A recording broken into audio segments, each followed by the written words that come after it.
นักเรียนมัธยมศึกษาเก้าตัวเมืองในนครหลวงเวียงจันทร์ได้ร่วมแข่งขันฟ้อนศิลปะวรรณคดีเนื่องในโอกาสบุญนมัสการพระธาตุหลวงเวียงจันทร์และต้อนรับวันสำคัญต่างๆของชาติแผนกศึกษาธิการและกีฬานครหลวงเวียงจันทร์ร่วมกับศูนย์วังแสดงสินค้าลาวไอเทคได้จัดการแข่งขันฟ้อนศิลปะวรรณคดี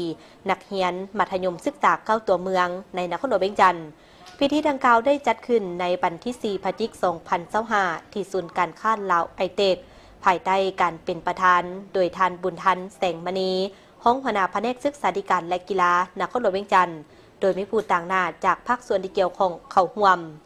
การแข่งขันฟ้อนศิลปะวรรณคดีนักเรียนมัธยมศึกษาเก้าตัวเมืองในนครหลวงเวียงจันทร์ครั้งนี้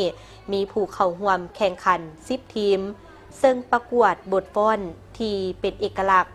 ในการดำรงชีวิตของประชาชนปันดาเผาเพื่อเป็นการสุขยู่ส่งเสริมอนุรักษ์รักษาวัฒนธรรมฮิตของประเพณีศิลปะวัฒนธรรมอันดีงามที่สืบทอดกันมายาวนานที่เคียงคู่กับชาติลาวเฮา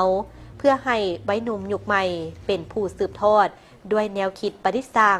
และเป็นการเสริมสร้างโอกาสให้อนุชนเยาวชนสาวหนุ่มพร้อมด้วยครูอาจารย์ได้มีโอกาสเรียนรู้เพื่อพัฒนาความรู้ความสามารถกล้าเฮ็ดกล้าแสดงออกให้สามารถออกสู่สายตาในเวทีสากลได้แบบมีสง่าราศี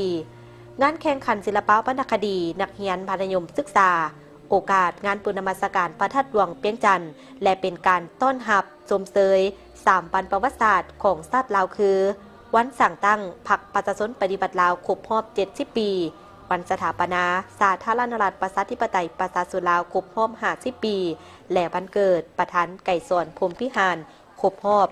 105 ปี